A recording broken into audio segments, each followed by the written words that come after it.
Hi, my beautiful people. I hope you all are doing well, and if not so, then have faith. Everything is gonna be all right.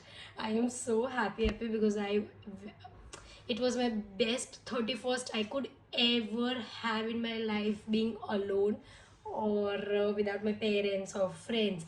Can you believe this? I'm so happy with my 31st કે મેં મારા friends જોડે બી નહીં હતી, મારી family જોડે બી નહીં હતી. Still it was my best. Why? પહેલી વસ્તુ કે સાલું એક તો જ્યારે બી કોઈને કહીએ એટલે પહેલાં ના પાડી દેશે એ લોકો, એટલે મને બહુ ગુસ્સો આવે, એટલે મેં હવે બહુ આમ ઓછું કરી નાખ્યું બધાને પૂછવાનું. એન્ડ નેક્સ્ટ થિંગ ઇઝ કે હું એક એવી છોકરી છું કે મને જો જવું છે અને મને જો ગમે છે, દેટ મીન્સ હું એ ગમે તે હિસાબે હું ત્યાં જઈશ જ અને એન્જોય બી કરીશ જ. If I want to experience that or I want to stay there, that means it is over. I am going to go દેર. હવે મેં મારી 31st પૂર્વા મંત્રી સાથે કરી.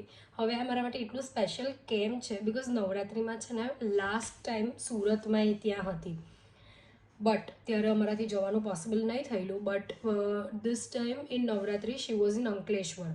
ત્યારે also me and my brother planned કે આપણે જઈએ, કંઈક સેટ કરીએ, કંઈક રીતે જઈએ, બટ વી મિસ્ડ ઇટ. અને પૂર્વા મંત્રીનું બહુ સાંભળ્યું છે કે શી ઇઝ વેરી ગુડ, અને આપણે તો ભાઈ ગુજરાતી છે એટલે ગુજરાતી કલાકાર તો ભાઈ નેક્સ્ટ લેવલ, આપણને ગમવાનું જ છે એમ. તો we couldn't go there also. હવે ખબર પડી કે 31st માટે she is going to come again in Surat and it is going to be very nice concert. તો how can we miss that, right? હવે મેં એવો પ્લાન કરેલો, કેવી રીતે બધું થયું એ હું તમને કહું કે કેવી રીતે મેં રાતોરાત જઈને બધું સેટ કર્યું અને શું અમે એન્જોય કર્યું 31સ્ટમાં. સો મારો ભાઈ અહીંયા જ હતો અને મેં અને મારા ભાઈએ પ્લાન કર્યું. તો હું છે ને હોસ્પિટલથી હાફ ડે લઈ લીધો મેં, અને પછી અમે લોકો કેટલું કંઈક 3 કે વાગે હું અહીંયા આવી. પછી અમે લોકોએ 4 વ્હીલ લીધી અને વલસાડ ગયા. વલસાડ અમે ગાડી મૂકી દીધી ને 6:30 વાગે છે ને એક બહુ એક્સપ્રેસ ટ્રેન છે, એમાં અમે લોકો બેસી ગયા. હવે 1 કલાકમાં તમને સુરત ઉતારી દઈ, એટલે 7:30 જેવું અમે સુરત ઉતરી ગયા. એ ટ્રેન એટલું મસ્ત ને પાછું નસીબ એટલા સારા કે એ ટ્રેન વલસાડથી જ ઉપડે. એટલે અમે લોકો તો છે ને અડધો કલાક જેટલું વલસાડ વહેલું પહોંચી ગયેલા હતા. અમને એમ હતું કે જો વલસાડથી ઉપડતી છે તો આપણે એનો ફાયદો ઉઠાવી જ લઈએ કે આપણે વહેલા જઈને બેસી જઈએ. રિઝર્વેશન તો કરેલું નહીં હતું, આપણે તો એટલામાં હશે એન્ડ ટાઈમે પ્લાન થાય. રિઝર્વેશન તો હતું નહીં, ચડવાનું જનરલ ડબ્બામાં જ હતું. એટલે વિચાર્યું કે કંઈ નહીં, એટલીસ્ટ વહેલા તો જઈએ કે જનરલમાં તો જગ્યા મળે એમ કરીને. તો અમે લોકો છે ને એ ટ્રેનમાં જતા રહ્યા. એટલે અમે ગયા તો ટ્રેનમાં એમ મસ્ત વિન્ડો સીટ જ ખાલી હતી. એકમાં સ્મિત બેઠો, એકમાં હું બેઠી, અને અમે તે પછી બેસી ગયા. અને અમે વડાપાવ વગર તો જઈએ, એટલે અમે વડાપાવ પાર્સલ લઈ લીધેલું. એટલે પછી ત્યાં બેસીને મસ્ત અમે વડાપાવ ખાધું. 1 કલાકમાં અમે સુરત. હવે મેઇન ટેન્શન મને એ હતું કે સાલું સુરત રેલવે સ્ટેશનથી જ્યાં અમે જવાના હતા જે ડોમમાં, દેટ ઇઝ વેરી ફાર. અને કેબ્સ ને બધાના છે ને 300 રૂપીસ તો નોર્મલી થઈ જતે, એટલું હતું એમ. એટલે અમે વિચારી લીધું કે કંઈ નહીં, હવે ખર્ચી લેશું ભાઈ, કંઈ નહીં, હવે 31st રોજ થોડી આવતી છે એમ છે તેમ છે કરીને અમે વિચારી લીધું કે આપણી પાસે એમ બી કાર નથી તો કંઈક ને કંઈક ખર્ચો થવાનો જ છે. અને હા, અમે છે ને કમ્પેર કરીએ ને તો એવું પહેલાં વિચારીએ કે કંઈ નહીં, ડીઝલ આના કરતાં મોંઘું પડતે એમ. એટલે વિચારીને પછી અમે રેડી હતા એ વસ્તુ માટે બી. બટ નસીબ કે અમે લોકો જ્યારે સુરત સ્ટેશન ઉતર્યા તો અમે છે ને એવું વિચાર્યું કે BRTSમાં બી એકવાર પૂછી જોઈએ. આઈ નો કે ત્યાં તમે ડોમમાં આટલા સરસ રેડી થઈને તમે BRTSમાંથી ઉતરો તો સારું નહીં લાગે, but we head no option.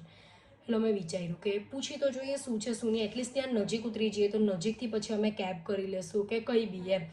તો અમે જ્યારે ત્યાં BRTSનું પૂછવા ગયા ને તે ભાઈ અમને એમ કીધું કે આ એરિયા જે બસ ઊભી રહેલી છે ને એ જ છે, હમણાં જ જશે 10 મિનિટમાં, તો બેસી જાઓ ને તમને ત્યાં જ ઉતારશે. હું એટલી ખુશ કે હાશ ભગવાન, અહીંયા જ બસ મળી ગઈ ને જ્યાં ઉતારે ત્યાં જ ઉતારવાના છે. And we was so happy કે પૈસા બી બચી ગયા, મફતમાં જવાના. ને મેં છે ને સ્મિતને કહેતી જ હતી કે સ્મિત આપણે BRTSમાં ભલે બેઠા છે પણ આપણે છે ને કોઈ દિવસ પેલી એસીવાળીમાં નથી બેસેલા, એમ તો કાશ આપણને એ મળે. ને બસ એસીવાળી જ હતી ને ઇલેક્ટ્રિક, એટલે એટલું મસ્ત, એટલી મજા. પછી અમે કોઈ બસમાં બેસી ગયા. હવે એમાં બોયઝ ગર્લ્સ અલગ બેસવાનું, એમાં ભાઈ બિચારો પાછળ બેસેલું ને હું આગળ બેસેલી. તો મેં થોડી વાર જોતી હતી કે ભાઈ છે ને હીરો, એમ બોર નથી થતો ને કેવી રીતે. ને પછી તમે જ્યારે અમે ત્યાં ઉતર્યા ને તો અમને છે ને એરપોર્ટ ઉતાર્યું. બસ એરપોર્ટ લગીને જ જવાની હતી ને એરપોર્ટથી એ ડોમ છે ને કંઈ 2-3 કિલોમીટર જ હતું. એટલે કંઈ નહીં, હવે એટલું તો કંઈ બી ખર્ચી શકાય આપણાથી એમ. તે બસમાં હું ઉતર્યો તો કેટલા રૂપિયા થયા ખબર? 50 રૂપિયા કે 30 રૂપિયા જ થયેલા હતા. બોલ, કે 50 કે 60 રૂપિયા થયેલા કે અમે 30 રૂપિયામાં પહોંચી ગયેલા. અને વાહ, મેં કીધું વાહ, મેં તો એટલી ખુશ. ને પછી છે ને અમને કંઈ અડધો કલાક કેટલું મોડું થયેલું હતું, તો મને એટલું ટેન્શન હતું કે ભગવાન કરે પ્લીઝ પેલીની એન્ટ્રી કે કંઈક બી મિસ નહીં થવું જોઈએ. ને હા, બીજી એક વસ્તુ કે અમે લોકો છે ને એકદમ આગળવાળી ટિકિટ્સ નહીં લીધેલી, અમે સેકન્ડ લેવલવાળી લીધેલી હતી, પ્લેટિનમવાળી. એમ કે એકદમ ફર્સ્ટ નહીં પણ પ્લેટિનમ. પણ એમાં બી મારો ટાર્ગેટ એવો હતો કે પ્લેટિનમ લીધું પણ પ્લેટિનમના સેક્શનમાં બી આપણે આગળ હોવા જોઈએ, એમાં બી પછી પાછળ નહીં, ન કરતો એના બી પૈસા વસૂલ નહીં થાય એમ. એટલે મને પેલું એમ તો બી વહેલું પહોંચવું હતું. તો અમે લોકો ત્યારે ગયા ને તો હજી તો બધું ખાલી હતું ને એમ બહુ કોઈ આવેલા નહીં હતા ને મેં કીધું હશ. પછી અમે ફટાફટ, અમારે તો કંઈ ડિસ્કશનનું કંઈ હતું નહીં, અમારી તો ટિકિટ્સ રેડી જ હતી. એટલે અમે લોકો ત્યાં ગયા, સ્કેન કરાવી દીધું, બતાવી દીધું, બેન્ડ્સ લઈ લીધા, આવી ગયા. ને મેં છે ને બહુ રેડી થઈને નહીં ગયેલી હતી, મેં ખાલી મારું આઉટફિટ પહેરેલું હતું, મેકઅપ ને એવું બધું નહીં કરેલું. એટલે મેં છે ને પછી કરવાની હતી એમ કે વોશરૂમમાં કેવી રીતે મેં રેડી થઈ જવા. પછી અમે લોકો ગયા અને જ્યારે એન્ટર થયા તો વાવ, એન્ટ્રન્સ વોઝ સો ગુડ. પછી એમાં છે ને એક મેઇન અંદર એન્ટર થવાનું હતું, તે છે ને આમ એવું એમ ડર, એમ મતલબ ખાલી કાળું હતું, કાળા કપડાવાળું. તો એમ થયું કે બાપરે આ તો કેવું ગુફા જેવું લાગે છે. પણ પછી અમે જ્યારે અંદર પગ મૂક્યો, યાર ભાઈ ક્લાસ ડેકોરેશન આમ જોઈને એમ થયું કે wow, this is so good, so good. પછી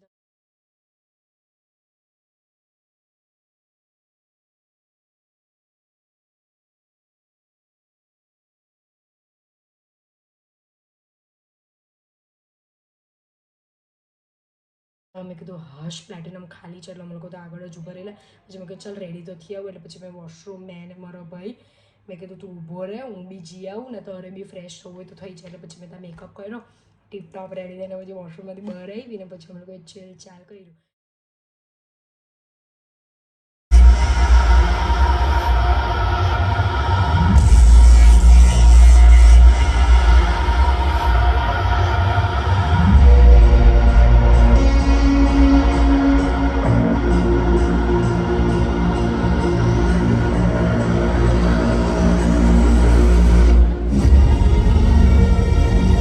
What's up, Surat? Are you guys ready with music of it?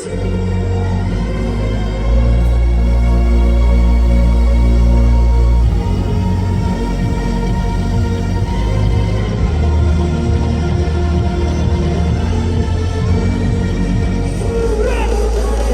Hands up! 1, 2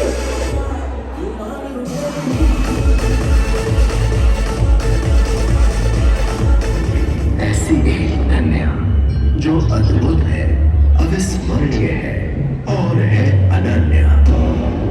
आपके पैरों को थिरकाने, मनोरंजन की चरम सीमा पार करवाने, जिसकी आवाज पर झूमती है पूरी कंट्री, आ रही है पूर्वा मंत्री।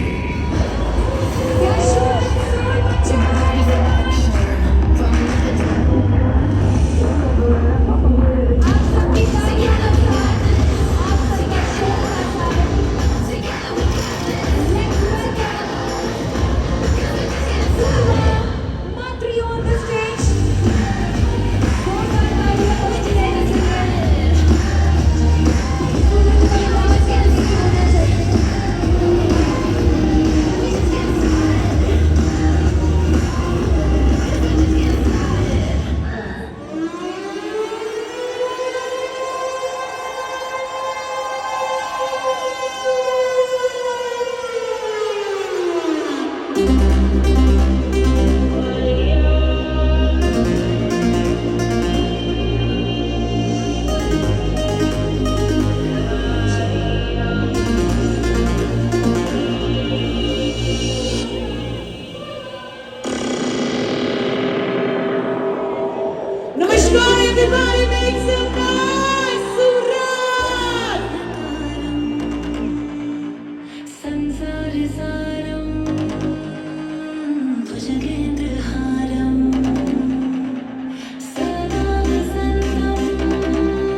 ટેન્શન. રિટર્નમાં હવે શું કરીશું? રિટર્નમાં તો BRTS લેવા આવવાની છે નહીં. રિટર્નમાં કેબનું વિચારેલું હતું તો કેબ માટે અમે 300 રૂપિયા ખર્ચવા હવે રેડી હતા, કેમ કે ત્યારના તો આપણે બચી જ ગયેલા હતા. અમે બહાર આવ્યા, અમે કેબ ક્યારના બુક કરીએ, ક્યારના કેન્સલ રાઈડ કેન્સલ. મેં કીધું મરી ગયા હવે. મેં કીધું હવે કેવી રીતે જઈએ? ને સાલું આખા કોન્સર્ટમાં કોઈ એવું ફ્રેન્ડ બી નહીં બન્યું કે મેં એની પાસે લિફ્ટ માંગી શકું કે તમે થોડુંક બી બહાર લગીને જાય તો પ્લીઝ અમને લેતા જજો એમ. એટલું બી નહીં.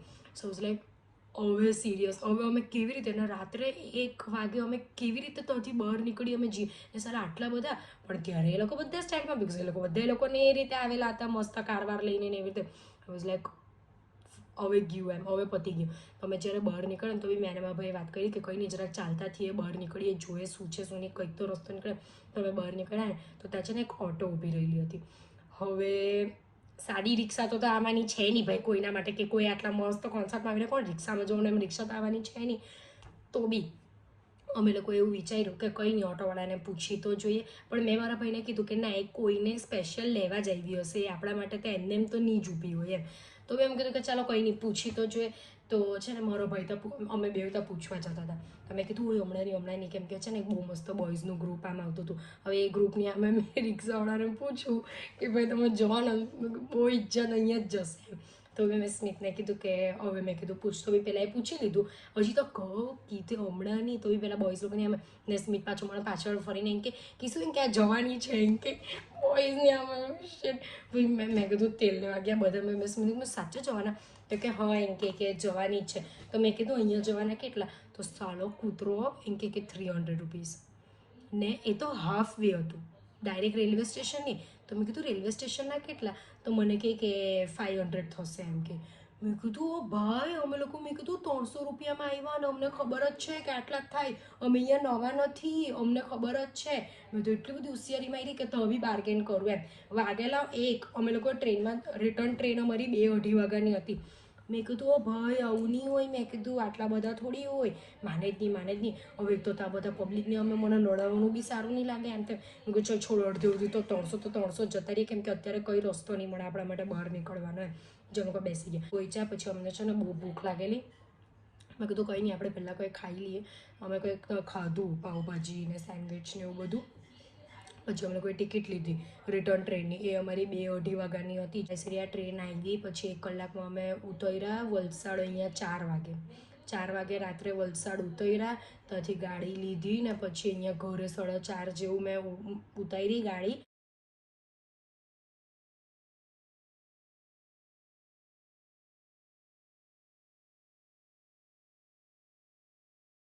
અમે અહીંયા 4:30 વાગે પહોંચ્યા. થોડીક વાર સૂતા, 8:30 ઉઠી, 9 વાગે hospital. And this was my 31st. જોજો એમ બહુ જ જલસા કર્યા, પણ જોયું સવારે પાછી ઉઠીને મેં હોસ્પિટલ કે ભાઈ જલસા કર્યા તમે મારા માટે કર્યા છે. હોસ્પિટલવાળા કંઈ સમજે નહીં, તમારી 31st તમારી એમ કહીને મને તો ભાઈ એ કરી જ દેશે. એટલે આવું થયેલું. ને આટલી મસ્ત એમ 31st ગઈ કે એમ ભગવાન બધી રીતે અમારી સાથે, જેમ છેલ્લે રિક્ષા બી અમારા માટે મોકલી, ટ્રેન બી અમને છેલ્લે 1 કલાક, અડધો કલાક જેટલું લેટ, પણ કંઈ નહીં, હવે ચાલે. હવે ભાઈ એક તો 4-wheel લઈને નહીં ગયા હોય તો થોડું તો કંઈ દુઃખ રહેવાનું છે એટલે. પણ તો ભાઈ બહુ મસ્ત એમ બધું જ બહુ ફાઇન રીતે પતી ગયું. મફતમાં પૂર્વ મંત્રનું એન્જોય કરીને આવી ગયા મેં એને સ્મિત. અને મને તો પછી હવે થઈ ગયું કે આઈ લવ કોન્સર્ટ્સ. આઈ લવ કોન્સર્ટ્સ. જ્યારે હશે હું જોઈશ ભાઈ. હું રાતોરાત જતી રહેવાના, રાતોરાત આવતી રહેવા, પણ હું તો જોઈશ જ. So this was it. Thank you so much for watching.